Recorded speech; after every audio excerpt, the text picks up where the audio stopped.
ಕೈ ಬೆರಳುಗಳಿಂದಲೂ ಅದೃಷ್ಟ ನಿರ್ಧಾರ ಮಾಡಬಹುದು.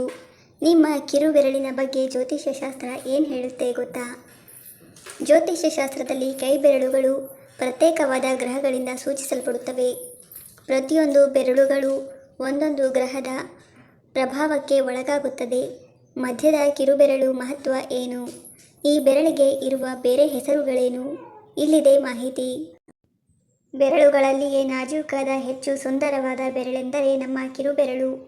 ಹೆಬ್ಬೆಟ್ಟಿಗಿಂತ ಉದ್ದ ಮತ್ತು ಉಳಿದ ಬೆರಳುಗಳಿಗಿಂತ ಪುಟ್ಟವಾದ ಆಕಾರವುಳ್ಳ ಈ ಬೆರಳು ಹೆಬ್ಬೆಟ್ಟಿನ ವಿನಃ ಉಳಿದ 3 ಬೆರಳುಗಳಿಗೆ ಇದು ಬೆನ್ನೆಲುಬು ಎಂದರೂ ತಪ್ಪಿಲ್ಲ.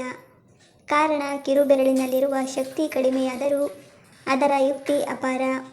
ಕೆಲವು ಜ್ಯೋತಿಷ್ಯ ಗ್ರಂಥಗಳ ಪ್ರಕಾರ ಕಿರುಬೆರಳು ಬುಧನ ಪ್ರಭಾವಕ್ಕೆ ಒಳಗಾಗುತ್ತದೆ.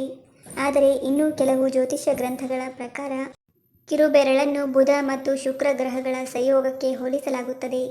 ಈ ಕಾರಣದಿಂದಲೇ ಬುಧನ ಪಚ್ಚೆಯ ಉಂಗುರ ಮತ್ತು ಶುಕ್ರನ ವಜ್ರದ ಉಂಗುರಗಳನ್ನು ಕಿರುಬೆರಳುಗಳಲ್ಲಿ ಧರಿಸುತ್ತಾರೆ. ಯಾರ ಜನ್ಮಕುಂಡಲಿಯಲ್ಲಿ ಬುಧನು ಶುಕ್ರನೊಂದಿಗೆ ಸುಸ್ಥಿತಿಯಲ್ಲಿ ಇರುತ್ತಾನೋ ಅಂತಹ ಜಾತಕರು ಕಷ್ಟ ನಷ್ಟಗಳಿಂದ ದೂರವಿರುತ್ತಾರೆ.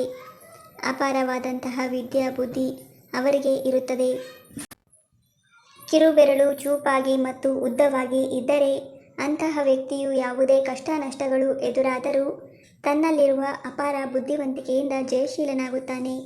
ಸಾಮಾನ್ಯವಾಗಿ ಇವನನ್ನು ಕಷ್ಟಗಳು ಹುಡುಕಿಕೊಂಡು ಬರುತ್ತವೆ, ಆದರೆ ಬೆದರುವುದಿಲ್ಲ.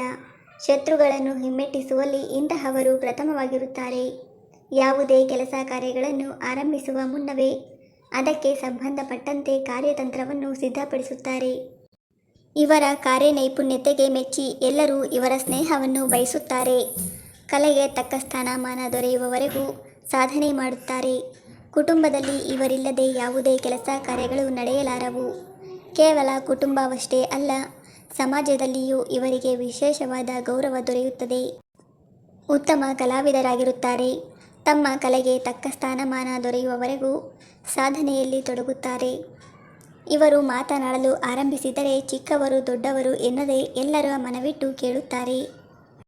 ಪೂರ್ವ ತಯಾರಿ ಮಾಡದೆ ಇವರು ಕೆಲಸ ಮಾಡುವುದೂ ಇಲ್ಲ, ಮಾತನಾಡುವುದೂ ಇಲ್ಲ. ಸೂಕ್ಷ್ಮವಾಗಿ ಗಮನಿಸಿದರೆ ಕೆಲವರ ಕೈಯಲ್ಲಿರುವ ಕಿರುಬೆರಳು ಸ್ವಲ್ಪ ಮಟ್ಟಿಗೆ ಡೊಂಕಾಗಿರುತ್ತದೆ. ಇಂಥವರಿಗೆ ಎಲ್ಲರೂ ಮೆಚ್ಚಿಕೊಳ್ಳುವಂತಹ ಒಳ್ಳೆಯ ಗುಣಗಳಿರುತ್ತವೆ. ಆದರೆ ಯಾವುದೇ ಕೆಲಸ ಕಾರ್ಯಗಳು ನಿರ್ವಹಿಸಲು ಇಷ್ಟಪಡುವುದಿಲ್ಲ. ತಮ್ಮ ಜವಾಬ್ದಾರಿಯನ್ನು ಬುದ್ಧಿವಂತಿಕೆಯಿಂದ ಬೇರೆಯವರಿಗೆ ನೀಡುತ್ತಾರೆ. ಬೇರೆಯವರಿಗೆ ಸಲಹೆ ಸೂಚನೆ ನೀಡುವುದೆಂದರೆ ಇವರಿಗೆ ಸುಗ್ಗಿ. ಆದರೆ ಅದನ್ನು ಪಾಲಿಸಿದವರಿಗೆ ನಿಶ್ಚಿತವಾದ ಯಶಸ್ಸು ದೊರೆಯುತ್ತದೆ. ಆದ್ದರಿಂದ ಇವರ ಸುತ್ತಮುತ್ತ ಜನರ ಗುಂಪು ಸದಾ ಇರುತ್ತದೆ. ಸಾಮಾನ್ಯವಾಗಿ ಇವರು ಸಾಮಾಜಿಕ ಕಳಕಳಿಯನ್ನು ಹೊಂದಿರುತ್ತಾರೆ. ತಮ್ಮ ಕೆಲಸ ಕಾರ್ಯಗಳ ಜೊತೆಯಲ್ಲಿ ಬೇರೆಯವರ ಸೇವೆ ಮಾಡುವುದು ಇವರಿಗೆ ಸಂತಸ ನೀಡುವ ವಿಚಾರ. ರುಚಿಯಾದ ಮತ್ತು ಶುಚಿಯಾದ ಆಹಾರವನ್ನು ಇವರೇ ತಯಾರಿಸಿ ತಿನ್ನುವ ಕೆಲಸ ಕಾರ್ಯದಲ್ಲಿಯೂ ಸಹ ಬೇರೆಯವರ ಕೆಲಸದಿಂದ ಇವರಿಗೆ ಅನುಕೂಲ ಉಂಟಾಗುವಂತೆ ಸಲಹೆ ನೀಡುತ್ತಾರೆ. ಇವರನ್ನು ವಿರೋಧಿಸುವ ಜನರು ಅತಿ ವಿರಳವಾದ ವಿವಾದಗಳನ್ನು ಇಷ್ಟಪಡುವುದಿಲ್ಲ. ಹಾಸ್ಯದಿಂದ ಮತ್ತು ಪ್ರೀತಿ ವಿಶ್ವಾಸದಿಂದ ಜಯ ಸಾಧಿಸುವ ಬುದ್ಧಿ ಚಾತುರ್ಯ ಇವರಿಗಿರುತ್ತದೆ. ಸ್ವತಂತ್ರವಾಗಿ ಇವರು ಕೆಲಸ ಮಾಡಬೇಕೆಂದರೆ ಬಲು ನಿಧಾನ.